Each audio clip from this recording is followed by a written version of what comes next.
Hi friends, welcome to my YouTube channel science for railways. ఈరోజు మనం RRB group బికి సంబంధించిన PYQ సిరీస్లో భాగంగా సెప్టెంబర్ 5 రోజు జరిగిన థర్డ్ షిఫ్ట్ పేపర్ గురించి మనం మాట్లాడుకుందాం.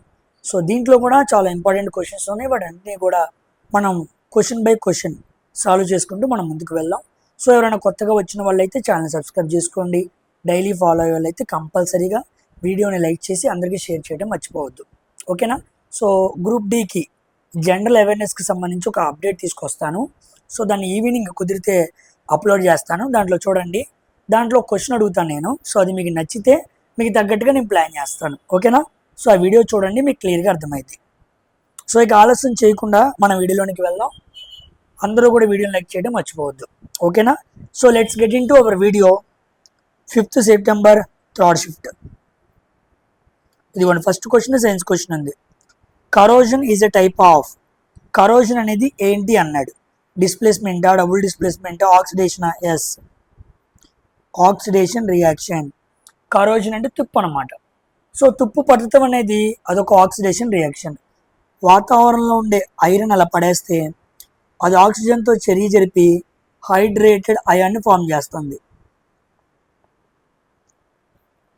హైడ్రేటెడ్ అయాన్ని ఫామ్ చేస్తుంది. హైడ్రేటెడ్ ఐరన్ని ఫామ్ చేస్తుంది. దాన్నే మనం ఏమంటాం? Fe2O3 XH2O. దీన్ని తుప్పు ఫార్ములా అంటారనమాట. తుప్పులో ఫార్ములా కాదు, తుప్పు ఫార్ములా Fe2O3 XH2O అనమాట. ఓకేనా? So basically it is a oxidation reaction, గుర్తుపెట్టుకోండి. Coming to next question. The triad of group 2 metals consist of which of the following elements అన్నాడు. సో ట్రయడ్ సిద్ధాంతం, త్రిక సిద్ధాంతం తెలుసు కదా. గ్రూప్ 2లో ఏ మెటల్స్ త్రిక సిద్ధాంతాన్ని కలిగి ఉంటాయని అడిగాడు. సో ఇది గ్రూప్ 2 కాదు, ఇది గ్రూప్ 2 కాదు, ఇది గ్రూప్ 2 కాదు. ఇదే calcium, strontium, barium. So calcium plus barium average atomic weight equal to strontium atomic weight. This is called triad సిద్ధాంతం. మొదటిది చివరిది రెండింటి యొక్క అటామిక్ వెయిట్స్ యొక్క యావరేజ్ మధ్యలో ఉన్నదానికి సమానం. ఓకేనా? సో ఇది మనం గుర్తుపెట్టుకోవాలి. ఇది కాకుండా క్లోరిన్, బ్రోమిన్, అయోడిన్ అది కూడా వచ్చింది. Sulphur, selenium, tellurium, Li, lithium, NaK. అర్థమైందా? ఐరన్, కోబాల్ట్, నికిల్ ఇవన్నీ కూడా ట్రైడ్సే అనమాట. అర్థమైందా? త్రిక సిద్ధాంతాలు, త్రికాలు అంటారు. గుర్తుపెట్టుకోండి. గ్రూప్ 2 అన్నాడు కాబట్టి మనం గ్రూప్ 2లో మెటల్స్ ఏమున్నాయో అవి చూసి మనం సింపుల్గా ఆన్సర్ చేసేయచ్చు. Coming to next question.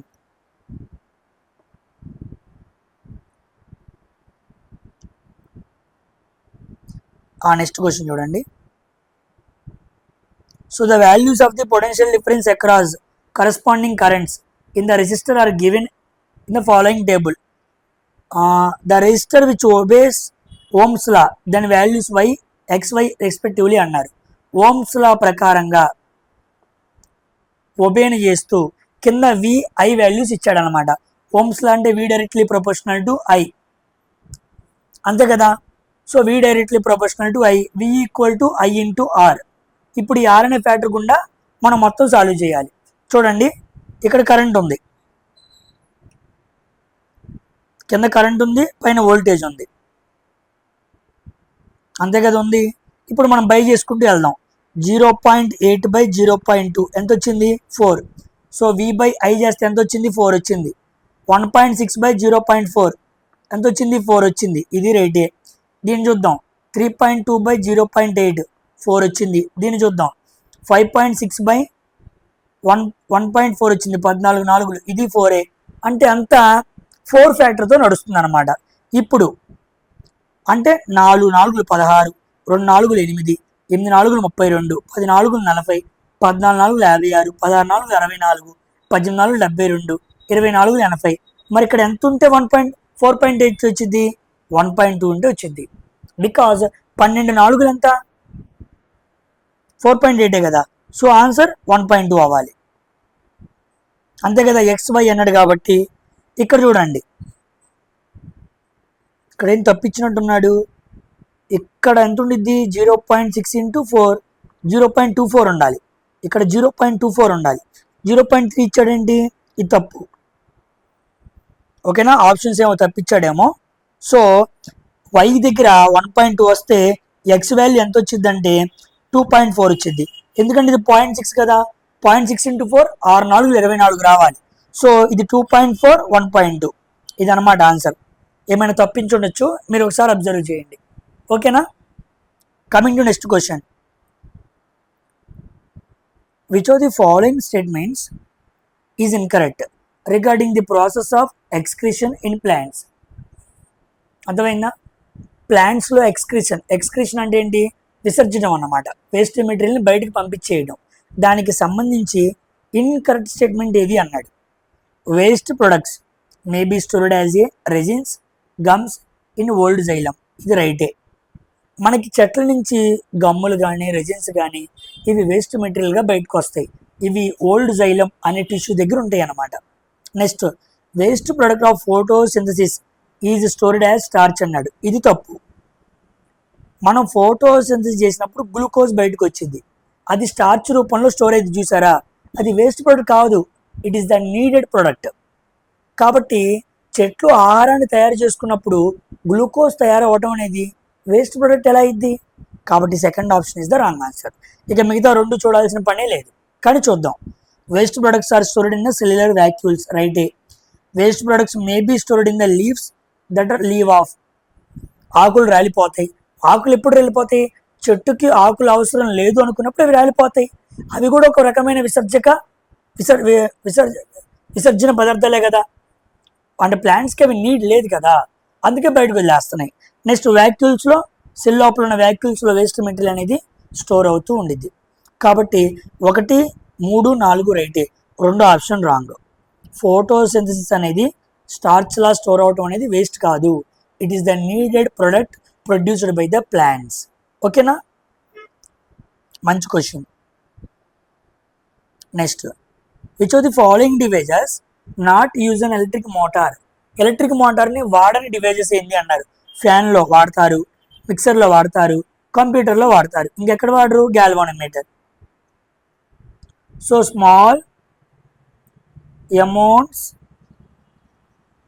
Of కరెంట్ని డిటెక్ట్ చేయడానికి మనం గ్యాల్వానోమీటర్ వాడతాం. దీన్ని ఇలా రిప్రజెంట్ చేస్తాం అన్నమాట. ఓకేనా, సో కంప్యూటర్ లోపల మనకి సిపియు ఉండిద్ది, సిపియు లోపల మనకి ఫ్యాన్ ఉండిద్ది కదా, అది రోటారే కదా, కాబట్టి అది మోటారే. కాబట్టి గ్యాల్వానోమీటర్లో మాత్రమే ఎలక్ట్రిక్ మోటార్ ఉండదు. Good question.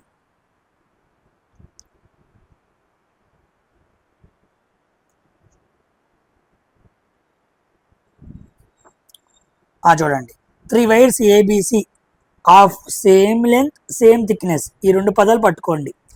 Having resistance of 0.5 ohms, 0.2 ohms, 1 ohms. R1, R2, R3, 0.5, 0.2, 1.0. Then they రెసిస్టివిటీస్ అన్నాడు. రెసిస్టెన్స్లు ఇచ్చి రెసిస్టివిటీ అడిగాడు, అంటే ρ1, ρ2, ρ3 అన్నాడు. R ఈక్వల్ టు ρL/A, ఇది కాన్స్టెంట్గా ఉంది అంటే తీసేసాయి. థిక్నెస్ అంటే ఏరియాకి సంబంధించింది, అది కాన్స్టెంట్గా ఉంది. ఇవి 2 కాన్స్టెంట్గా సేమ్గా ఉంటే the resistance ratio equal to resistivity ratio. రాస్తున్నాను, resistance ratio equal to resistivity ratio. కాబట్టి ఇది ఆన్సర్ అవ్వాలి. కానీ ఆప్షన్స్లో మనకి మార్చి ఇచ్చాడు కదా, ఇంటూ 10 చేద్దాం. 0.5 ఇంటూ 10, 0.2 ఇంటూ 10, 1 ఇంటూ 10, అప్పుడు ఇక్కడ 5, ఇక్కడ 2, ఇక్కడ 10 వచ్చింది. సో 5:2:10 ఎక్కడుంది? Yes, second option is the right answer. ఓకేనా, సేమ్ అదే కానీ రేషియోని మార్చి ఇచ్చాడు అనమాట. ఓకేనా, జాగ్రత్తగా చూసుకొని పెట్టేయాలి. ఈ కాన్సెప్ట్ తెలియాలి. Same thickness and same length అన్నప్పుడు LA మారినప్పుడు కాన్స్టెంట్ తీసేసేయి, మిగతావి ఈక్వల్ చేసుకో. ఓకేనా, ఇదిగోండి మళ్ళీ పీరియాడిక్ టేబుల్లో నుంచి త్రిక సిద్ధాంతంలో మళ్ళీ క్వశ్చన్ అడిగాడు. Chlorine, bromine, iodine, Dobereiner's triad అనమాట. ఇందాకే మాట్లాడుకున్నాం, chlorine, bromine, iodine. The average atomic mass of the chlorine and iodine would be close to అన్నాడు. Chlorine atomic weight, iodine atomic weight by 2 చేస్తే దగ్గరగా నియర్గా ఎంత వాల్యూ వచ్చిందని అడిగాడు. సో క్లోరిన్ అటామిక్ వెయిట్ ఎంత 35.5, అయోడిన్ అటామిక్ వెయిట్ ఎంత 126 ఉంది nearly. కాబట్టి 5, 11, 6, 1 బై 2 చేస్తే 2 8 16, 80 దగ్గర వస్తుంది. సో 80 ఆప్షన్ ఇదేగా. 79.9 అంటే 80కి నియర్గా ఉంది కదా, సో అది పెట్టేయడమే. ఓకేనా. అయోడిన్ అటామిక్ వెయిట్ తెలియాలి 126, అయోడిన్ అటామిక్ నెంబర్ అంతా 53, ఈ క్లోరిన్ అటామిక్ నెంబర్ అంతా 17, 17 34 దగ్గరలో ఉంటుంది. ఓకేనా, క్లారిటీ ఉందిగా. Next question.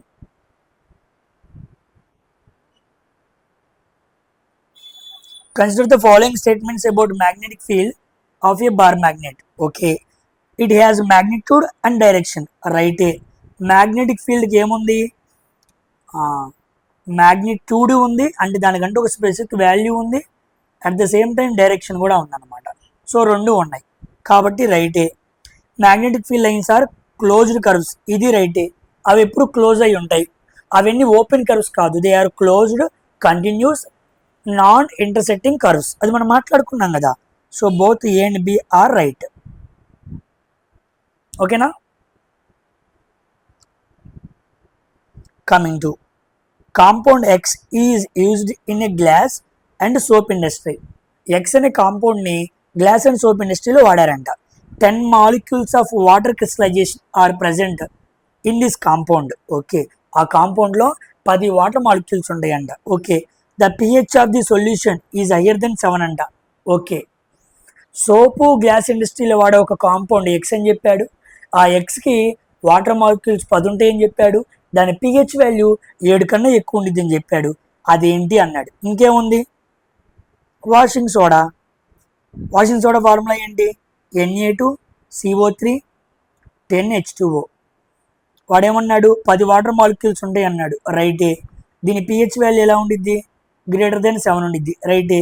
దీన్ని ఎక్కడెక్కడ వాడతారు, దీన్ని గ్లాస్ అండ్ సోప్ ఇండస్ట్రీలో వాడతారు, ఈ మూడింటిని వాడరు. So washing soda is the correct answer.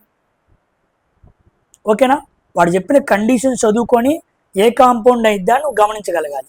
క్లియర్గా మనకి ఎక్కడ అర్థమైపోయింది, 10 వాటర్ మాలిక్యూల్స్ అన్నాడు కదా, అందుకే క్లియర్గా అర్థమైపోయింది. ఫార్ములా తెలుసుకోవడం వల్ల జరిగే ఉపయోగం అదనమాట. Name the compound precipitated when the solutions of lead nitrate and potassium iodide. Lead nitrate అంటే PbNO3 ట్వైస్, లెడ్ నైట్రేట్ అనమాట. పొటాషియం అయోడైడ్ అంట. పొటాషియం అంటే 2Ki తీసుకో. ఇప్పుడు జరిపింది అనుకో, potassium is more reactive than lead, అప్పుడు పొటాషియం దీన్ని తీసేసుకునిద్ది, అప్పుడు పొటాషియం నైట్రేట్ ఫామ్ అయ్యింది, KNO3 2 పెట్టుకుందాం. నెక్స్ట్ ఇంకేం ఫామ్ అయ్యేది, PbI2 ఫామ్ అయింది. PbI2 ఏమంటారు, లెడ్ అయోడైడ్ అంటారు. ఓకేనా, లెడ్ అయోడైడ్. ఇదిగోండి, అంటే మనకి లెడ్ నైట్రేటు పొటాషియం అయోడైడ్ జరిపితే మనకి లెడ్ అయోడైడ్ అనే ప్రెసిపిటేట్ ఫామ్ అయింది. It is the double displacement reaction. So potassium is more reactive than lead. ఇది ఆల్రెడీ వచ్చిన క్వశ్చనే. ఇప్పుడు మిమ్మల్ని అడుగుతా, మీకు ఎంతవరకు గుర్తుందో తెలిసిద్ది. ఈ లెడ్ అయోడైడ్ యొక్క కలర్ ఏంటి? ఓకేనా, కామెంట్ సెక్షన్లో కామెంట్ చేయండి, నేను ఆన్సర్ చూస్తాను. ఓకేనా, what is the colour of lead iodide? నేను ఆల్రెడీ చెప్పాను, మీరు ఎంతమంది గుర్తు పెట్టుకోగలిగారో చూద్దాం. నెక్స్ట్,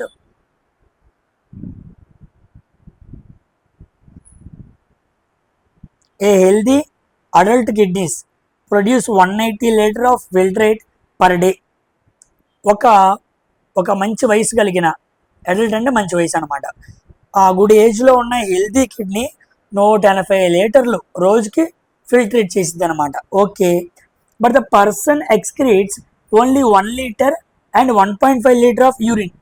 180 లీటర్లు డైలీ ఎక్స్క్రీషన్ చేస్తే రోజు మనిషి ఎంత యూరిన్ చేయగలడు, మహా అయితే 1 లేదా 1.5 లేదా 2 అంతవరకే.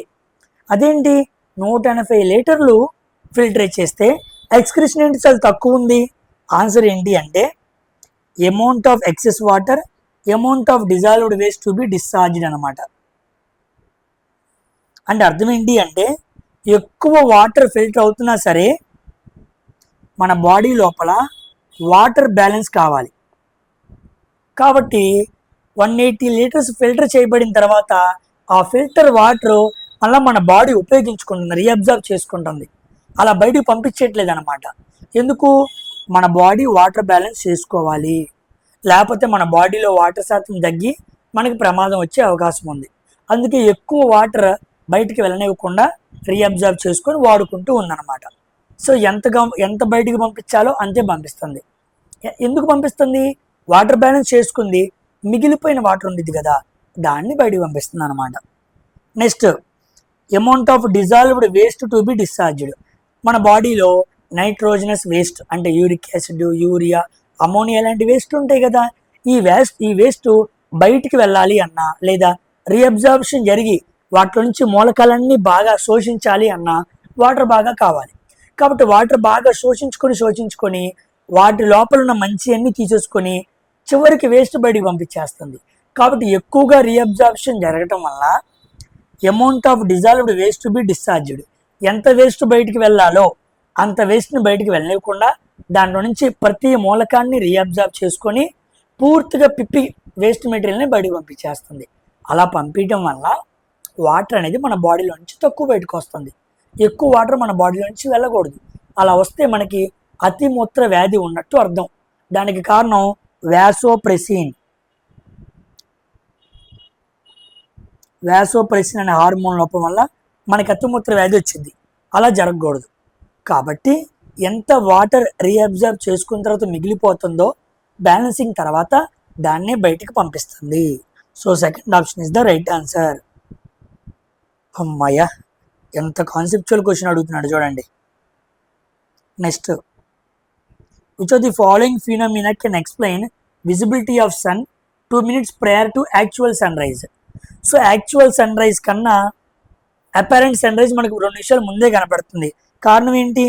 Atmospheric refraction. కాబట్టి సన్ రైజ్లో సన్సెట్లో 2 నిమిషాలు తేడా రావటానికి, డిలే రావటానికి కారణం ఏంటి అంటే అట్మాస్ఫియరిక్ రిఫ్రాక్షన్. వాతావరణంలో ఉండే ఎన్నో వాటర్కి సంబంధించిన మాలిక్యూల్స్, తేమతో కూడిన పార్టికల్స్ అన్నిటి మీద లైట్ పడి బాగా రిఫ్రాక్షన్ జరిగి బెండింగ్ జరిగి ఎక్కడ చూస్తున్నామో అక్కడ సన్ రైజ్ కనపడకుండా 2 నిమిషాలు లేట్గా పడుతుంది అనమాట. ఓకేనా? సో అట్మాస్ఫియరిక్ రిఫ్రాక్షన్ వాతావరణంలోని వక్రీభవనం వలన.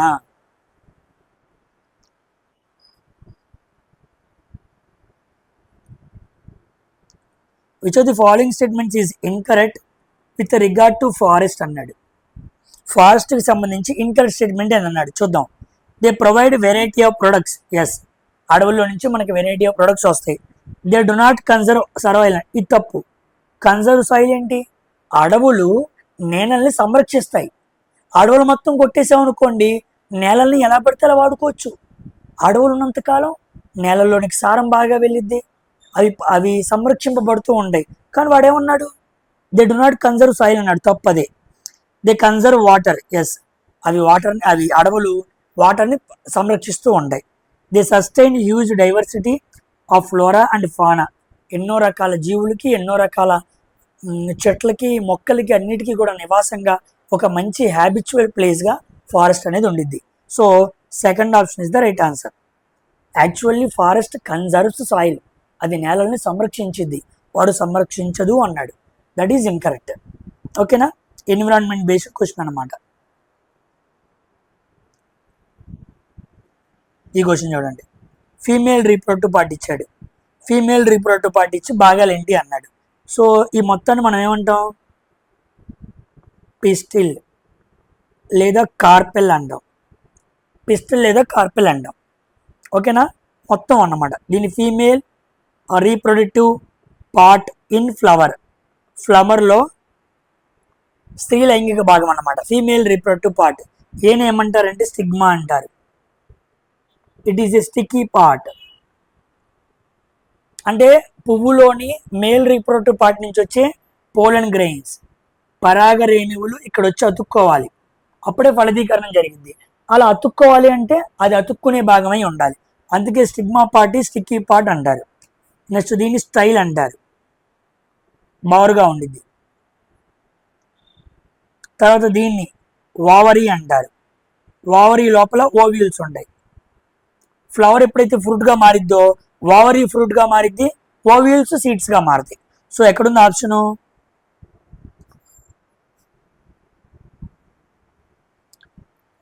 Stigma, style, ovary, first option. ఓకేనా? క్లారిటీ వచ్చింది కదా? Coming to which of the following types of asexual reproduction. Asexual అంటే అలైంగిక ప్రత్యుత్పత్తి అనమాట. అంటే లైంగిక భాగాలతో కాకుండా ప్రత్యుత్పత్తి జరిగితే, ఒక జీవి నుంచి వేరే కణాలు ఉద్భవిస్తే దాన్ని అలైంగిక ప్రత్యుత్పత్తి, అసెక్షువల్ రీప్రొడక్షన్ అంటారు. ఈ shown by bread mould Rhizopus. Rhizopus అనేది ఒక ఫంగస్ అనమాట. ఇది మనకి బ్రెడ్స్లో కనపడుతూ ఉండిద్ది. బూజు పట్టిన కేక్ మొక్కల్లో మనకు కనపడుతూ ఉండిద్ది అనమాట. దాని లోపల అసెక్షువల్ రీప్రొడక్షన్ ఏంటి అన్నాడు. ఇంకేముంది? స్పోర్ ఫార్మేషన్ అనమాట. Spore formation is the answer. మనకి ఫంగస్లో బడ్డింగ్ అనేది జరిగిద్ది, అసెక్షువల్ రీప్రొడక్షను, ఇంకోటేమో స్పోర్ ఫార్మేషన్ జరిగిద్ది, ఇంకోటేమో ఫ్యూజన్ జరిగిద్ది. ఈ మూడు రకాల సెక్షువల్ రీప్రొడక్షన్ జరుగుతూ ఉంటాయి.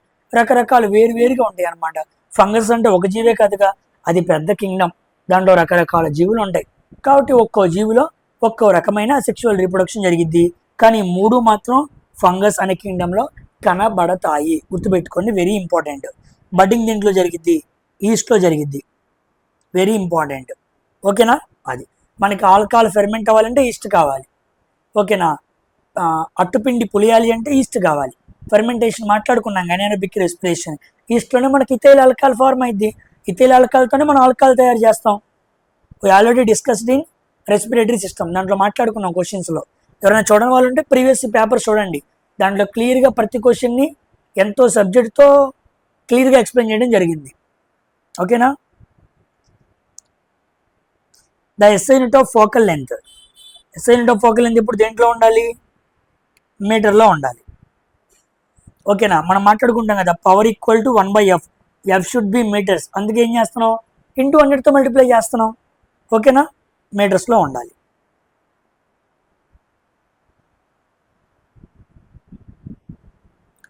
A ray of light incident on a convex mirror pole of radius curvature 12 centimeters, r equal to 12 centimeters. Okay. Parallel to principal axis. After reflection, it appears to come from a point Q on its principal axis. Okay. Following new Cartesian sign convention, PQ అన్నాడు. PQ అంటే ఏదో కాదు, focal length అడుగుతున్నాడు. So r equal to 2f equal to 12, 2 1 2 6, f equal to 6. Convex అన్నాడు అంటే positive ఉండిద్ది. F equal to +6. మనం already solve చేస్తున్న క్వశ్చన్ని డిఫరెంట్గా అడుగుతున్నాడు. మనం చాలాసార్లు మాట్లాడుకున్నాం నువ్వు కార్టీసియన్ సైన్ కన్వెక్షన్ ప్రకారం అని చెప్పి. సేమ్ అదే క్వశ్చన్ అనమాట.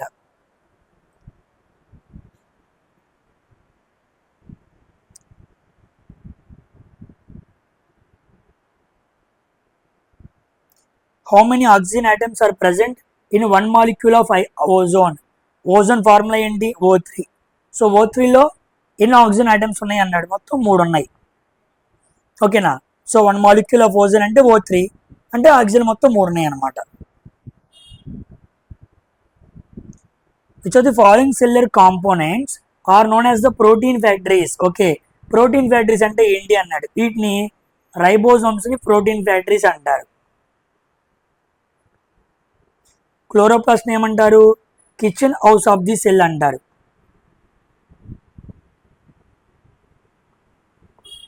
మైటోకాండ్రియాని ఏమంటారు?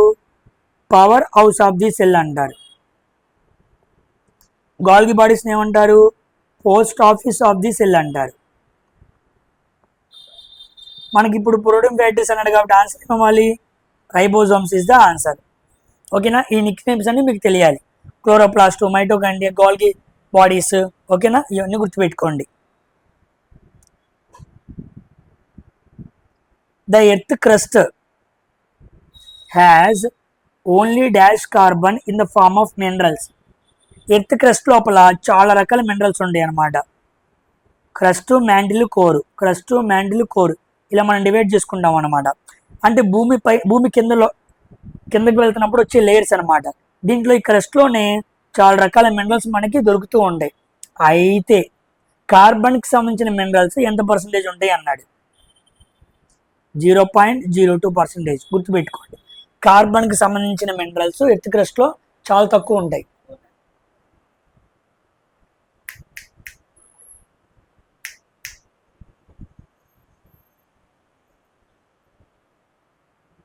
నెక్స్ట్ క్వశ్చన్,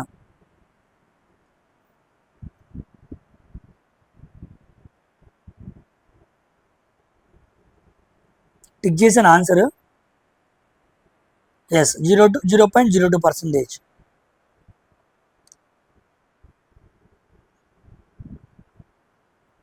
క్వశ్చన్ ఏం మిస్ అవ్వలేదుగా. Okay, 3 resistors 236 ohms current series అన్నాడు. 6, 3, 9, 9, 2, 11. Simple question.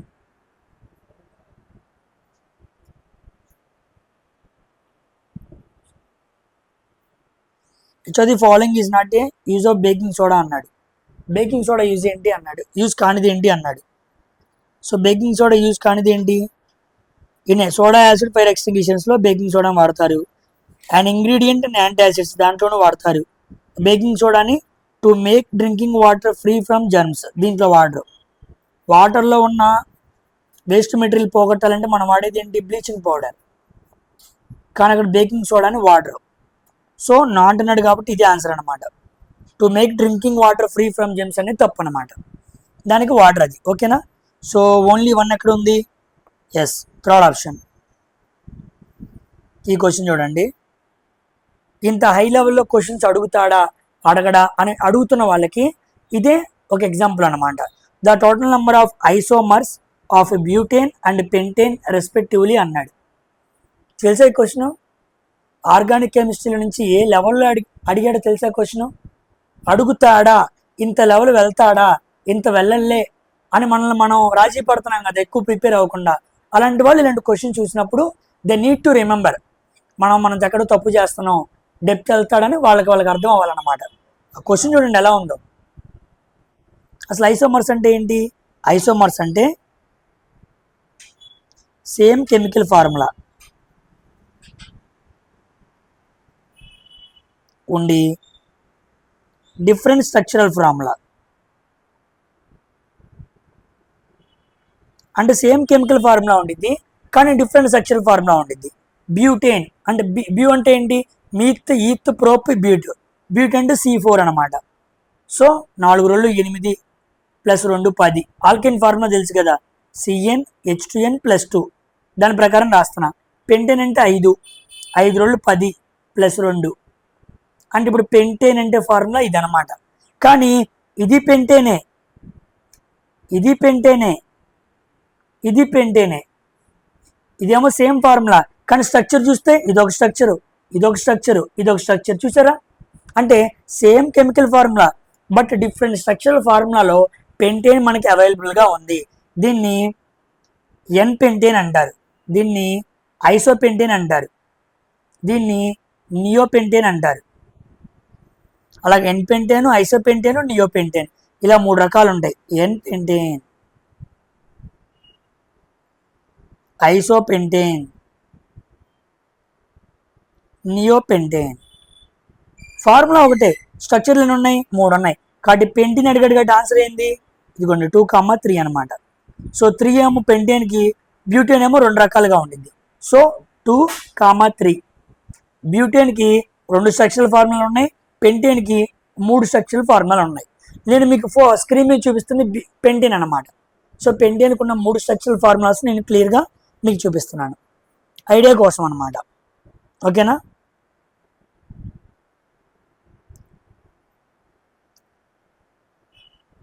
ఈ క్వశ్చన్ చూడండి.